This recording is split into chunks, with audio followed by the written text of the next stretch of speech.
मित्रों, आपके स्क्रीन पे जो वीडियो चल रहा है, ये वीडियो गाजा फिलिस्तीन या ईरान का नहीं है, बल्कि ये मुंबई के बांद्रा का है। मुंबई के बांद्रा में अवैध तरीके से मस्जिद मदरसा के साथ साथ 500 से ज़्यादा झुग्गी झोंपड़ी को बना दिया गया था। रेलवे के ज़मीन को कब्जा करके मस्जिद मदरसा के साथ साथ 500 से ज़्यादा झुग्गी झोंपड़ियों को बना दिया गया था, लेकिन प्रशासन ने इन तमाम अवैध तरीके से बनाए गए निर्माण को ध्वस्त कर दिया है।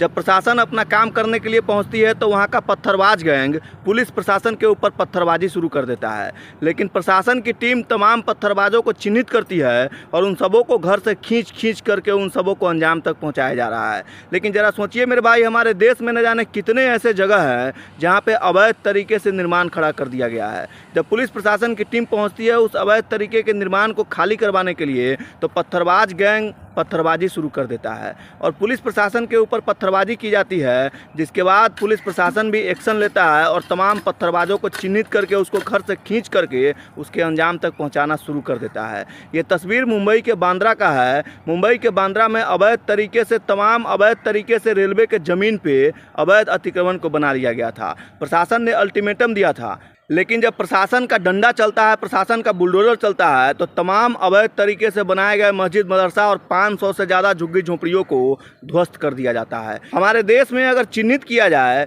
तो आधा से ज़्यादा जगह ऐसे हैं जहां पे अवैध तरीके से निर्माण करके बिल्डिंग को खड़ा कर दिया गया है। अवैध तरीके से मस्जिद हो, मदरसा हो, या फिर झुग्गी हो, झोंपड़ी हो, या फिर बिल्डिंग हो, या फिर मकान हो, अवैध तरीके से बना दिया गया है। लेकिन जब प्रशासन का हथौड़ा चलता है, प्रशासन का बुलडोजर चलता है, तो वहाँ रहने वाले लोग चीखने लगते हैं, चिल्लाने लगते हैं, बिलखने लगते हैं। उसका कहना है कि हम कहाँ जाए, छोटे छोटे बच्चों को लेकर इतनी गर्मी में हम जाए तो जाए कहाँ। लेकिन जिस समय उसने बनाया उस समय उसने नहीं सोचा कि हमने इस ज़मीन पर, रेलवे के ज़मीन पर कब्जा करके ये जो अतिक्रमण बना रहे हैं, हो सकता है भविष्य में इसको खाली करवा दिया जाए, बुलडोजर चला दिया जाए। जिस समय उन लोगों ने बनाया उस समय इस बात को नहीं सोचा, लेकिन जब रेलवे अपना काम करना शुरू करती है तो ये लोग रोने बिलखने लगता है। मैं भारत सरकार से कहना चाहता हूँ कि भारत में एक एक इंच को चिन्हित किया जाए और एक एक इंच ज़मीन को अतिक्रमण मुक्त कराया जाए।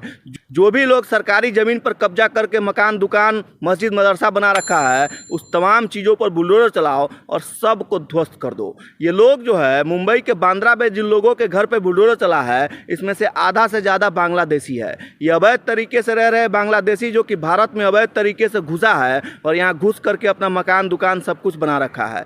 लेकिन सवाल एक और है, जब ये लोग 15 से 20 सालों से यहाँ रह रहा है, जिस समय इन लोगों ने बनाया उस समय रेलवे कहाँ सो रही थी? जिस समय इन लोगों ने अपना घर बनाना शुरू किया, मकान, दुकान बनाना शुरू किया, उस समय प्रशासन की नज़र कहाँ थी? उस समय सरकार कहाँ थी? लेकिन आज जब इन लोगों का घर ध्वस्त किया गया तो ये